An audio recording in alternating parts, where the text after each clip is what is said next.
I'm Jocelyn Silva, and this is a video essay on Quentin Tarantino's Inglourious Basterds.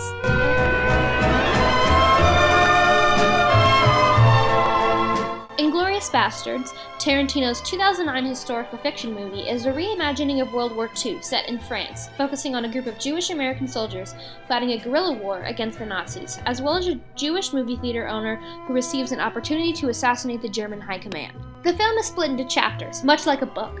The 5 chapters, Once Upon a Time in Nazi-Occupied France, Inglourious Basterds, German Night in Paris, Operation Kino, and Revenge of the Giant Face, serve to separate and then unite the separate plots and subplots of the film. The scenes in particular I will be discussing are from Chapter 2 of the film, Inglourious Basterds, which serves as the introduction to the Bastards themselves, and I'll be looking at them through the lens of mise-en-scène, cinematography, editing, and sound. So, let's get started. 10 hot! The sounds of marching soldiers and the call to attention overlaid over the chapter title sequence brings the audience to the military setting before ever even seeing it. It then opens to a high-angle shot establishing the number of soldiers and their placement in the shot. My name is Lieutenant Aldo Rain. To introduce the leader of the Bastards, Tarantino uses a medium close-up. No one but Aldo is included in the shot, until Aldo addresses them. Now y'all might have heard rumors about the Armada happening soon. The camera moves behind the soldiers in the line to follow Aldo, not showing the faces of those he's talking to. We're gonna be dropped into France, dressed as civilians. The camera then switches to the reverse shot, following Aldo the other way down the line, showing the faces of both Aldo and his new unit, while using a shallow depth of field to focus on the men in the background, leaving Aldo in the foreground blurry. Whenever the camera is behind the men while looking at Aldo, the audience gets to see Aldo exactly as they see him, as if they were standing in line too. Now let's skip ahead to the next interesting shot. Here we see only Aldo's chest as he paces in front of the men. Although it's the perspective of him being closer to the camera, it gives off the impression that he's taller than the men, more powerful, and as their commanding officer, he is.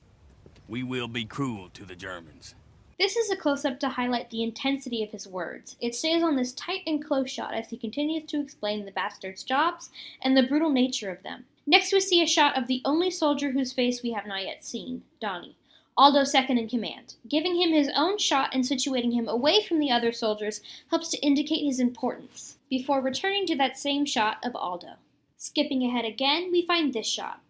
Each and every man under my command owes me 100 Nazi scalps. And I want my scalps. Here we see a zoom onto Aldo's face, combining him physically moving towards the camera with a slight dolly of the camera towards him. This makes everything a little bit more intense for the audience. Nein, nein, nein, nein, nein, nein! As does the hard cut to Adolf Hitler himself, reacting to what the Bastards have done while following Aldo's orders. As he talks, we learn that time has passed since the previous scene, and in that time, the Bastards have made a reputation for themselves. Tarantino could have shown this time passing with a title card, but he instead chose to do it this way, perhaps to keep the audience more invested as well as segue into how effective their strategy has become in angering the Nazis. We can also notice the backgrounds of the shots of Hitler. A giant painting of himself being made on one wall and a map of Europe highlighting how far the Nazis have spread on the other. Both reinforce how powerful and how self-centered he is. Here, a low-angle shot makes the audience view Hitler as more powerful, making them feel smaller subconsciously.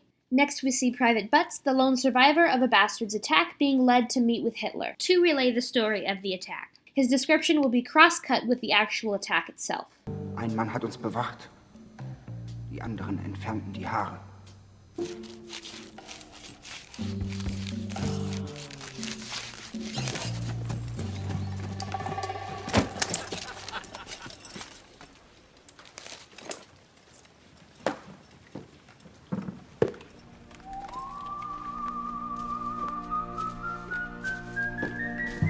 Here is a crane shot sweeping to establish the positions of the characters in relation to one another. The music playing is a whistling song that reminds the audience of a Western movie, well fitting to the lawlessness of the movie, The Bastards, and this scene. Hey, Hirschberg. Send that crap Sarge over. You. Go. As fittingly dramatic music plays, the Nazi sergeant's walk is in slow motion to emphasize the dread he is feeling as he literally walks to his death. We see an eye-line match on the dauntingly serious Bastards watching him, a low-angle shot to highlight that they are above him in terms of power and literal physical position. He is noticeably disheveled and dirty. a stark contrast to the relatively clean, albeit bloody-handed Bastards, including Aldo.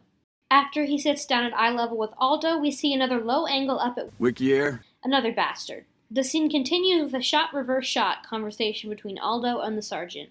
A high-angle shot of Hugo looking down on them is used to elevate his power, then a low-angle shot of Hugo from where the Nazis are looking up at him, again highlighting his power. This is an interesting choice here. No one else in the entire movie gets a name graphic like Hugo's. His backstory will then be told by a narrator, the first of only 2 times he is used in the movie.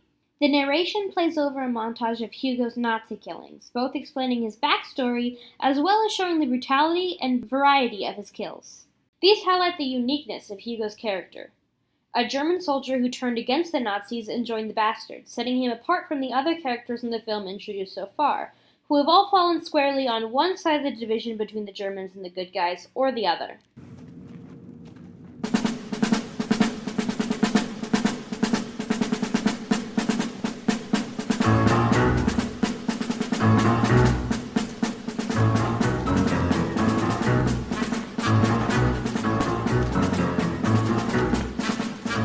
Sergeant Hugo Stiglitz? When Hugo meets the Bastards during their prison break for him, Aldo's face is framed between 2 bars of the cell, keeping the audience's attention on him and then on Hugo when the shot is reversed and he is also framed.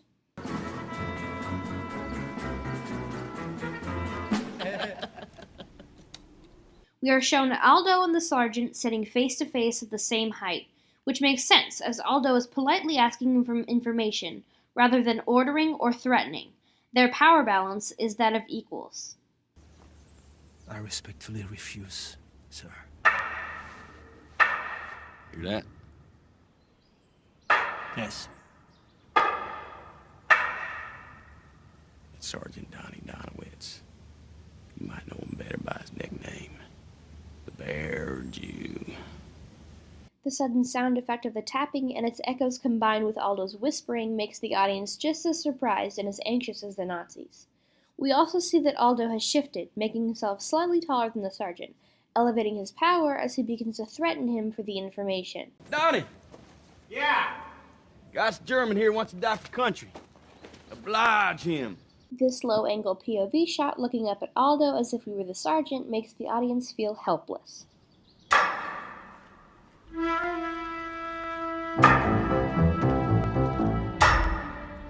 As the music builds in suspense and the taunting taps continue to get closer, Tarantino uses dolly zooms on both the sergeant and his eyeline match on the tunnel, elevating the audience's suspense and anxiousness.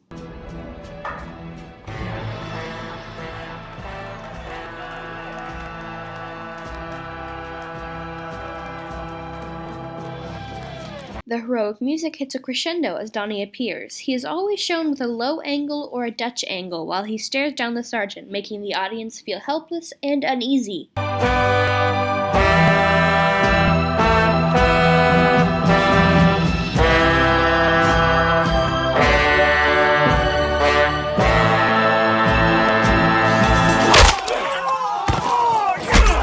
The music cuts off with the bat's hit, leaving the audience to hear only the brutal beating and the Bastards' cheers. No score to soften these blows.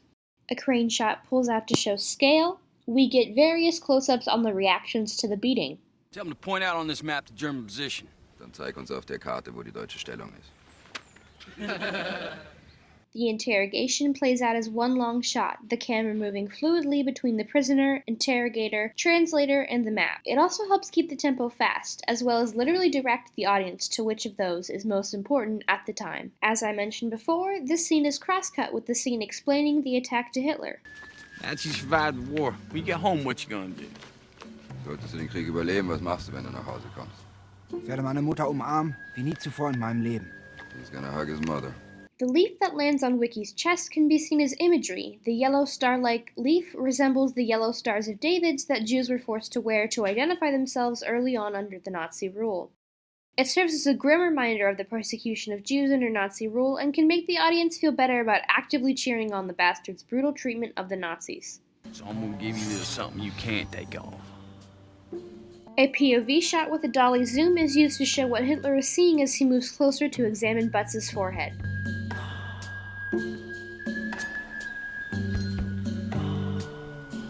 Lieutenant, you're pretty good at that.